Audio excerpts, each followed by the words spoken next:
All right, so this is going to be another movie review. This one's called Running Red, 1999.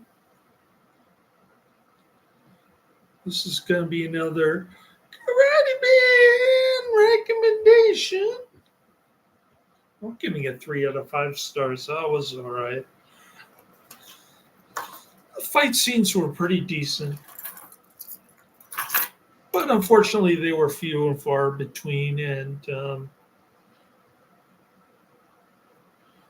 were some explosions in the beginning.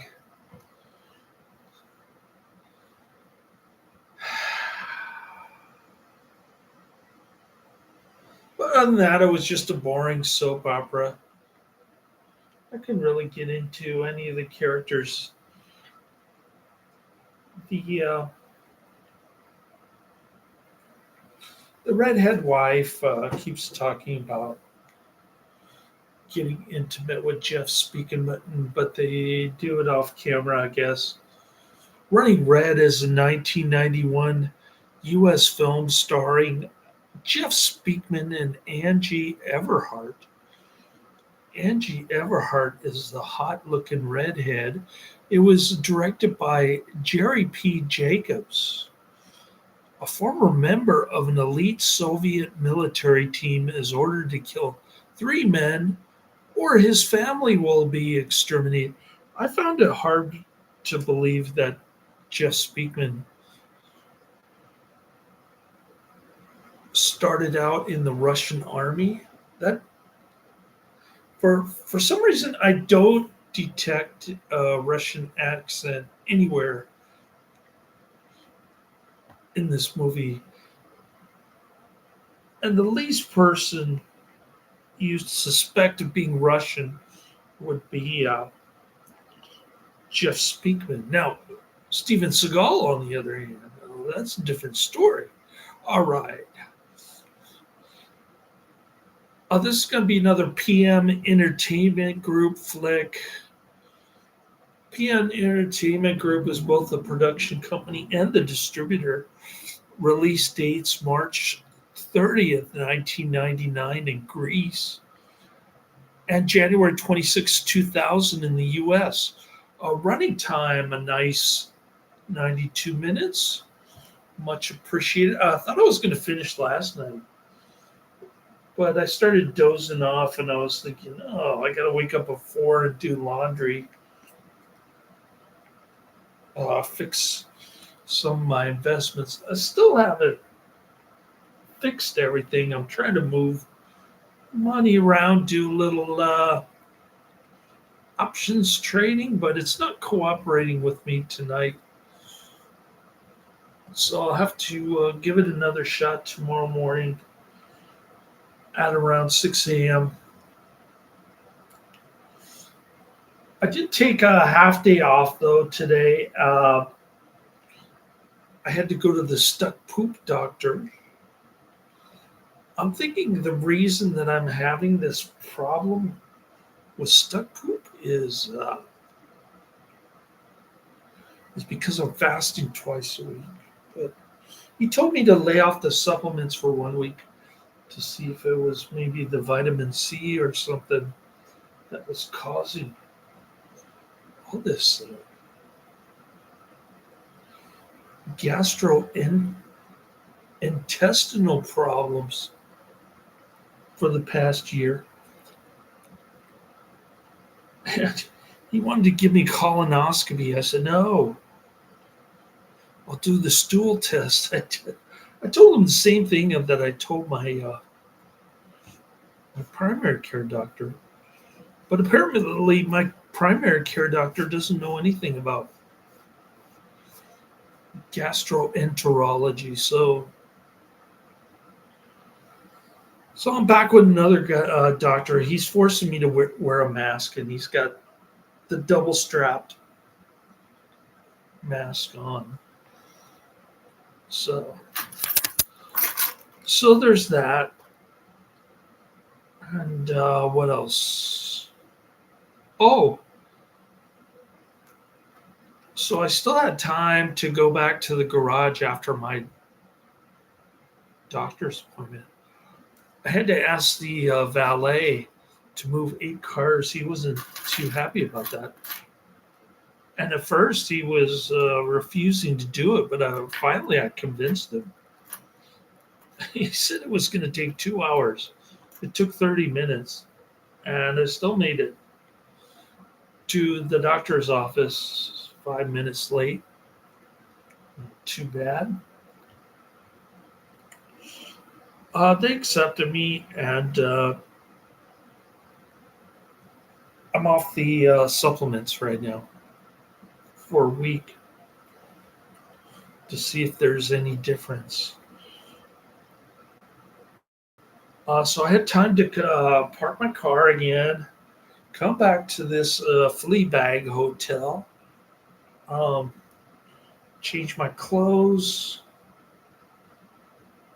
uh, unpack a little bit, lighten my load, and then off to San Mateo to pick up my son 2.5 hours early. So I did the early timeshare thing. I reparked my car for the second time. And here I am. I finally finished the last 20 minutes, and it wasn't a great ending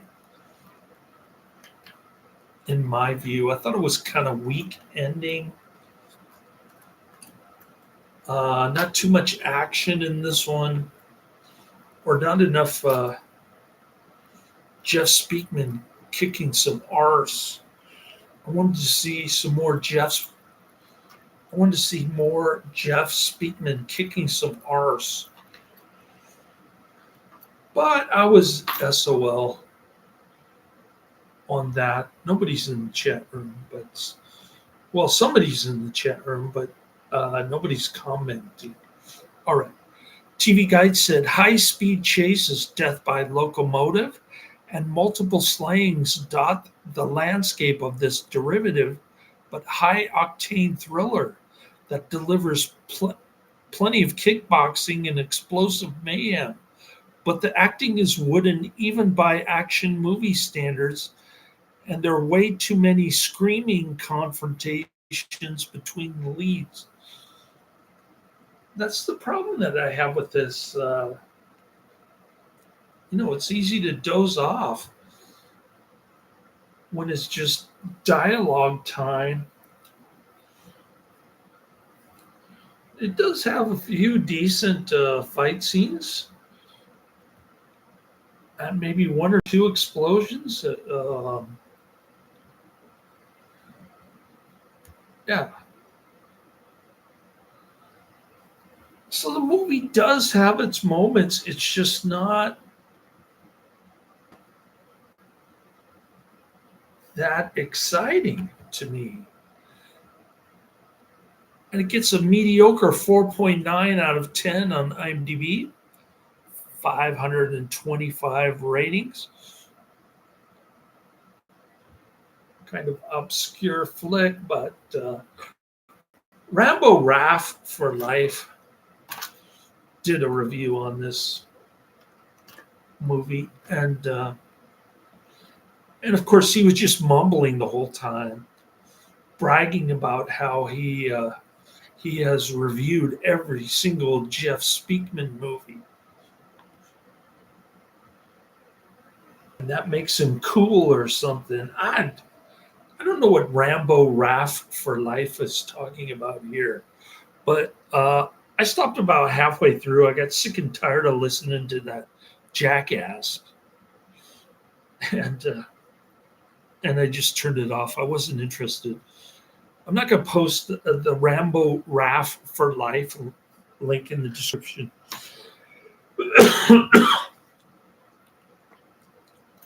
Just know it's out there if you want to see an inferior 5-minute review. Running Red, 1999 rated R, 1 hour 32 minutes. Watching the trailer, lots of explosions, car chase scenes, or is it motorcycle chase? Anyways, um, upset over his brother's murder, Soviet special agent Grigory Wallace, who doesn't look or speak Russian, leaves Russia to start a new life in the United States. Isn't that nice? He's living the American dream with the white picket fence and the hot looking redhead, now happily married to a beautiful woman and the father of a little girl. Grigory soon realizes that he can't outrun the past.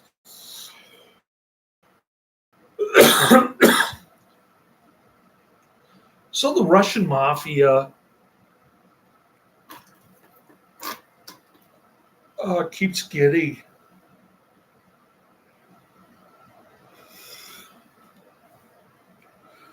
Jeff Speakman to put hits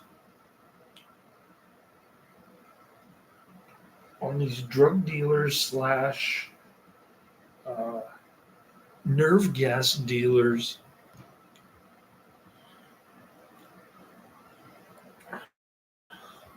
and even goes so far as to kidnap his family. And that's when you hear the little whiny girl Amanda say, "Daddy, Daddy, oh, Daddy." Okay, here's a review from Obi Norm.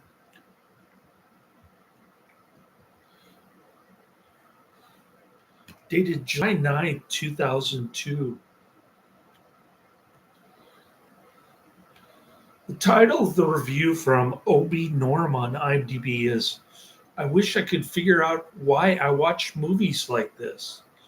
This movie, like so many others of its ilk, uses the retired soldier with skeletons in his closet. In this incarnation of this familiar setup, the hero is a former Soviet Special Forces soldier who fled to the US with many of his comrades after the fall of the old communist regime. The reasoning is he had done so many despicable things in the name of Mother Russia that his life would certainly be forfeit if he were ever caught. Sound promising? I thought so. Anyway, as often happens to ex special forces officers trying to start a new life in the suburbs with their beautiful supermodel wife, child, white house with a picket fence, and an SUV, his old army buddies came looking for him to get a favor. Violence and mayhem ensue. The one thing that makes this film particularly noteworthy, however, is the bus chase. I'm a big fan of chase scenes, and this one caught my eye. In fact, it caught my eye so much that I remembered it when soon after and completely out of the blue, I watched a movie that I haven't seen in years, Red Heat with Schwarzenegger. The similarities were so striking that I waited for days until Running Red was on again, and I turned in just for that chase scene. It was the same scene. I don't mean it was similar chase with buses. I mean the editor from Running Red took the film from Red Heat and spliced it into his own movie. Well, that's interesting. I guess this kind of result should be expected from some low budget fare, but the worst thing is that they included the part with Schwarzenegger destroying that famous fountain in Chicago, while the chase in Running Red was supposedly taking place in Detroit. I guess this is satisfying enough movie if you want to see some overly melodramatic acting with amusing violence. All of it kept low on the moralizing, but sometimes the laziness of filmmakers in this genre astounds me, even me.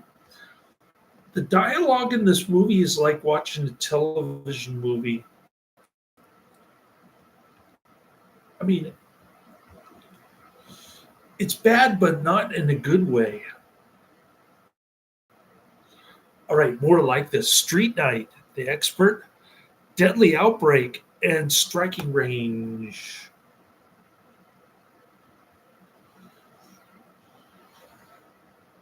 The fuel from the leaking truck is ignited with sparks from ricocheting bullets, which is practically impossible as diesel fuel, unlike gasoline, does not catch fire unless under pressure. Catherine is quoted about hand to hand combat. Where did you learn all that stuff anyway? Greg says, in the army. Catherine says, I thought said you were a cook. Greg says, I was. But with my cooking, you had to learn how to defend yourself. I guess that was supposed to be a funny joke. I didn't laugh though.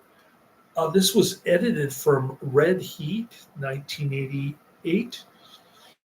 They literally took the bus scene from Red Heat and they spliced it in the movie. Now, that's what I call P Entertainment Group low budget action film. Release date January 26, 2000 in the US, country of origin US, language English, also known as Viejos Camaradas.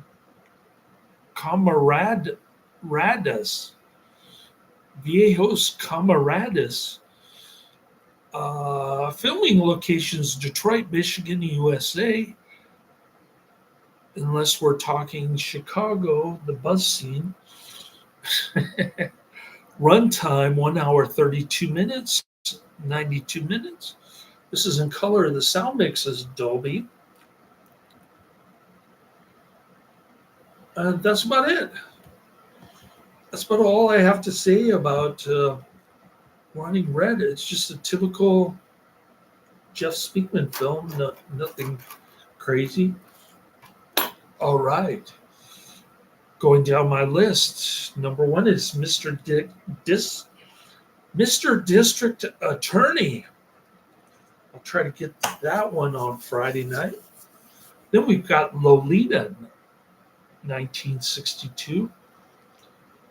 At number two, number one, Mr. District Attorney is 1941, by the way. And then we've got number three on the list, Defeating the Devil. Exorcists Tell Their Story, 2014. Maybe we'll get Chad Ripperger citing on